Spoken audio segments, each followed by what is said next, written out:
হয়ে যাবে, সব হয়ে যাবে, সব হয়ে যাবে একদম একদম। যেখানে লোকেশনের কোনো মানুষ সমস্যাই হয়নি, মানুষের সুবিধার্থেই করা হচ্ছে। রেলওয়ের নিজস্ব একটা ইঞ্জিনিয়ারিং প্রসেস আছে, তার মাধ্যমে হবে, আর অবশ্যই মানুষ উপকার হবে। এর স্বাধীনতার ৭৫ বছরে কোনো সরকার করেছিল তাহলে তাদেরকে আমি ধন্যবাদ জানাবো। প্রথমবার কেন হচ্ছে, ধন্যবাদ ধন্যবাদ। পুরুলিয়ায় কর্পূর বাগানের সুফল পল্লীর বাসিন্দাদের আরও বিপাকে ফেলে দিল রেল দপ্তর। সোমবার গোশালাতে রেলের শিলান্যাস অনুষ্ঠানের পর এমনই অভিযোগ তুলে ক্ষোভে ফেটে পড়ল পুরুলিয়া ২১ নম্বর ওয়ার্ডের সুফল পল্লী, শান্তি পল্লী সহ কর্পূর বাগানের বাসিন্দারা। প্রসঙ্গত, সুফল পল্লীর বাসিন্দাদের দাবি মেনে রেল একটি আন্ডারপাস তৈরির সিদ্ধান্ত নেয়। সোমবার অন্যান্য শিলান্যাস অনুষ্ঠানের সঙ্গে সুফল পল্লীর বাসিন্দাদের দাবি মেনে আন্ডারপাস তৈরির জন্য শিলান্যাস অনুষ্ঠান করেন বিজেপির সাংসদ জ্যোতির্ময় সিং মাহাতো। রেল সূত্রে জানা যায়, যে আন্ডারপাস রেল তৈরি করবে সেটা সুফল পল্লী থেকে অনেক দূরে। স্থানীয়দের দাবি, এই আন্ডারপাস এত দূরে তৈরি হলে সুফল পল্লী সহ শান্তিপল্লী ও কর্পূর বাগান এলাকার মানুষের কোনো লাভই হবে না। উল্টে এই রেল আন্ডারপাস তৈরি হলে সুফল পল্লীর মানুষেরা আরও বিপাকে পড়বে বলে দাবি। যদি এ বিষয়ে বিজেপির সাংসদকে প্রশ্ন করা হলে তিনি সুফল পল্লীর বাসিন্দাদের দাবি উড়িয়ে দিয়ে গোটা বিষয়টি এড়িয়ে যান।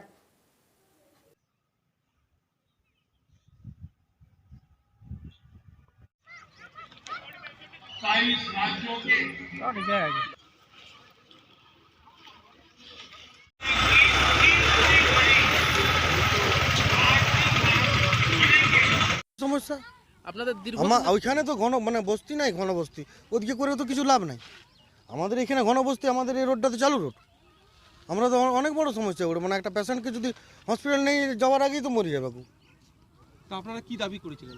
আমরা বলেছিলাম যে আমাদের এখানে আমাদের বড় গাড়ি পেরোনোর আমার দরকার নেই, আমাদের যেন একটা টোটো হলেও পার হয়, আমরা যেমন যাতায়াতটা করতে পারি, আমরা এইটুকুই দাবি করেছিলাম। আমরা বলি না যে আমাদেরকে বড় রোড করে দাও। তো আপনারা আন্ডারপাসটা কোন দিকটা দাবি করেছিলেন? আমরা এইটা তো বলেছিলাম।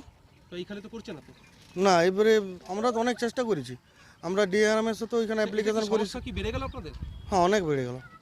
মানে যেটার জন্য আপনারা দীর্ঘদিনে দাবি করেছিলেন যে আন্ডারপাসের জন্য সমস্যা সমাধানে, সেই সমাধান কি হলো না বেড়ে গেল? হলো না, এটা তো বেড়ে গেল। আমরা আরেকবার ডিআরএমের কাছে যাব, আমরা আবার চেষ্টা করব। তো সাংসদ তো নিজেই তো এটা করালেন। হ্যাঁ, সাংসদকেই বলবো, এমন নাই। সাংসদও আমাদের সাথে বলেছিল যে যাবো, গিয়ে করে বলবো ডিআরএমকে, কিন্তু কখনো কোনো না। আমরা আরেকবার চেষ্টা নেব। আমরা এখানে এইখানে যত বস্তির লোক আছে আমরা সবাই মিলে আবার চেষ্টা করব। কেন এইখানটাতে আমাদেরকে একটা টোটো হলো, দুটো বাইক হলো যেন পেরোনোর রাস্তা। এই আন্ডারপাসের জন্য লড়াই করবো। কি নাম? বাপিরাম। হ্যাঁ, রেল যেটা করলো সেটা অনেক দূরে করে দিয়েছে।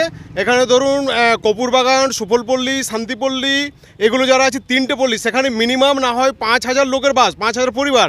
সেখানে ওরা আন্ডারপাসটা না করে অনেক দূরে গিয়ে করেছে। এদের রেলের বক্তব্য হলো যেখানে ফাটক আছে সেখান থেকে 200 মিটার মধ্যে এরা করতে চায়, কিন্তু তার মাঝখানে এখানে এটা অনেক দূরে হয়ে যাচ্ছে।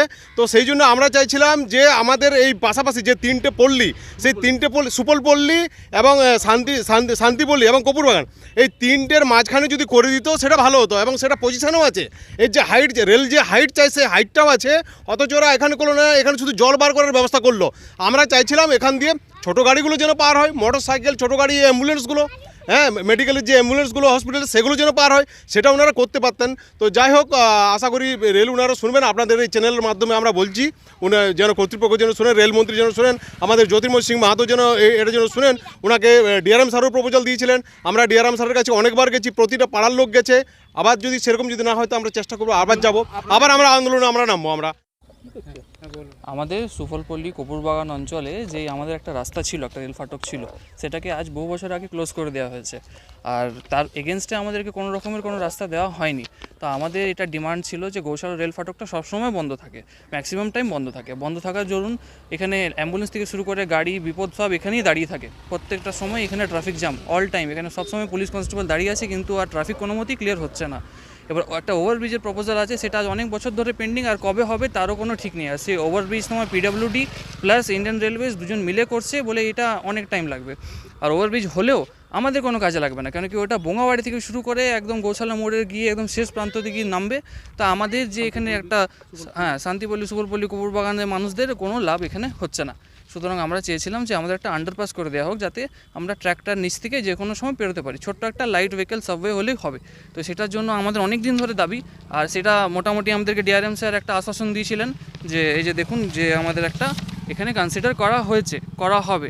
কিন্তু আজ যখন এটা করা হচ্ছে, তো সেটা আমাদের যেখানে ডিমান্ড ছিল সেখান থেকে প্রচুর দূরে, মানে ওটা বেসিক্যালি আমাদের কোনো কাজে লাগছে না। আর গৌশালা মোড়ের যে ট্রাফিক ক্লিয়ার হবে সেটাও কিন্তু এখানে হয়ে উঠছে না। তা আমরা তো দেখলাম তো নতুন আজকে যে সাংসদ উদ্বোধন করে গেলেন, ভার্চুয়ালি উদ্বোধন করেছিলেন মুখ্যমন্ত্রী, এই প্রধানমন্ত্রী, আর আজকে সাংসদ উদ্বোধন করে গেলেন, সেখানে তো আন্ডারপাসের ব্যবস্থা করেছে তো করেছে, কিন্তু আমরা যেখানে দাবি করেছিলাম, আমাদের যেখানে দরকার ছিল সেখান থেকে প্রচুর দূরে। প্লাস ওইখানে যাওয়ার জন্য আমাদেরকে আগে গোশালার যে রেল গেটটা বন্ধ হচ্ছে, তার যে ট্রাফিকটা থাকছে ওটাকে ক্রস করে যেতে হবে। তো ট্রাফিকটা পার করে ওই পারে যাবো কী করে আমরা? তাহলে কি আরও বিপদে পড়ে গেলেন? হ্যাঁ, যা প্রবলেম ছিল সেটার থেকে আরও বেশি প্রবলেমে পড়ে যাবো আমরা। সুফলপল্লীতে যে আন্ডারপাস হওয়ার কথা ছিল সেটা তো আপনারা দেখুন অনেকগুলোই হচ্ছে। আপনার ইউনিভার্সিটির পিছনে হচ্ছে, রাঁচি ডিভিশনের আপনার তোড়াঙ্গে হচ্ছে, আপনার 7টা রেলওয়ে স্টেশন আছে, বিভিন্ন জায়গায় হচ্ছে। বাকি যেগুলো অসমাপ্ত আছে সেগুলো হবে, কমপ্লিট হয়ে যাবে, সব হয়ে যাবে, সব হয়ে যাবে। সেখানে হচ্ছে না, যে একদম যেখানে লোকেশনের কোনো মানুষ সমস্যায় হয়নি, মানুষের সুবিধার্থেই করা হচ্ছে। রেলওয়ের নিজস্ব একটা ইঞ্জিনিয়ারিং প্রসেস আছে, তার মাধ্যমে হবে, আর অবশ্যই মানুষ উপকার হবে। এর স্বাধীনতার 75 বছরে কোনো সরকার করেছিল তাহলে তাদেরকে আমি ধন্যবাদ জানাবো। প্রথমবার কেন হচ্ছে? ধন্যবাদ।